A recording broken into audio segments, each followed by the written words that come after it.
चला मंडळी, आज आपण बनवतोय पातोळ्या. त्यासाठी एक वाटीभर पीठ घ्यायचं, डबाभर नाही तर वाटीभर, आपल्याला किती माणसांना हवं आहे त्याचं. आणि थोडं मीठ टाकायचं चवीपुरतं. आणि हे पीठ छानपैकी असं पाणी घालून, साधंच पाणी घालून पातोळ्या म्हटल्यानंतर पातळ पीठ करायचं. त्याला पातळ पीठ लागतं, त्याला काही घट्ट नाही लागत थापायला. असं छानपैकी पीठ भिजवून घ्यायचं. तर छान भिजून झालं, जर असं तुपाचा हात फिरवायचा. हम्म. जर असं चिपकत नाही हाताला, पातळच करायचं, जास्त घट्ट नाही करायचं, मग थापायला वेळ जातो, कंटाळा येतो. असं करून घ्यायचं, छानपैकी असं गोळा करून घ्यायचा. तर खोबऱ्याचं हे करून घ्यायचं. आपण जसं मोदकाला बनवतो ना, तसं चव बनवून घ्यायचं खोबऱ्याचं सारण. तर पान घ्यायचं याचं, पानं छान स्वच्छ धुवून घेतली. जर असा तेलाचा नाही तर तुपाचा नाही तर पाण्याचा फिरवला तरी चालेल हात. असं घ्यायचं आणि असं पीठ जरा पातळच करायचं. असं असं करून थापायचं. सगळ्यात सोपा पदार्थ, मोदकापेक्षा पण आणि कशापेक्षा पण. पाणी लावून लावून पातळ पातळ थापायचं. पातळ थापला की तो सगळीकडे असं, पातळ पीठ असलं की सगळीकडे असं पसरतं ते छान. छान असं पसरणार, असं असं पूर्ण पान भरून पसरवून टाकायचं.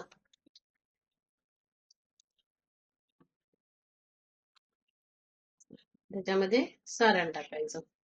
आपल्याला काय हवंय तेवढं, कोणाला जास्त लागतं, कोणाला, आमच्याकडे गोड जरा कमी खातात, त्यामुळे असं बंद केलं की झालं. ते छान झालं.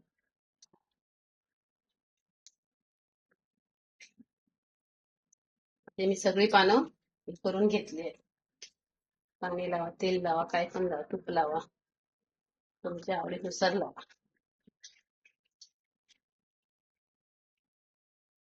पातळ पातळ थापायचं.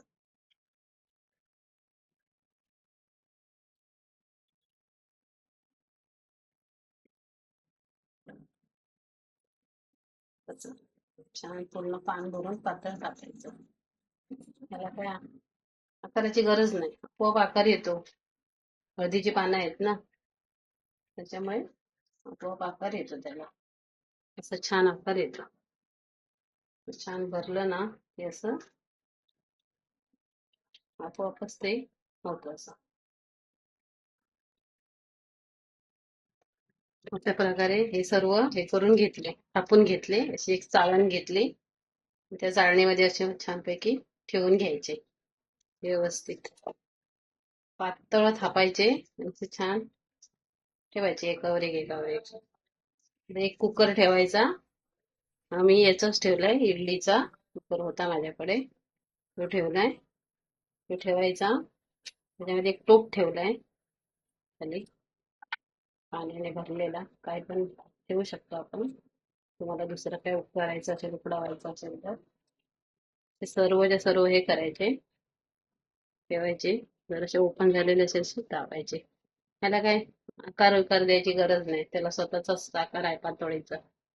तर छान तयार झालं हे बघा. आणि हे कुकरमध्ये ठेवायचं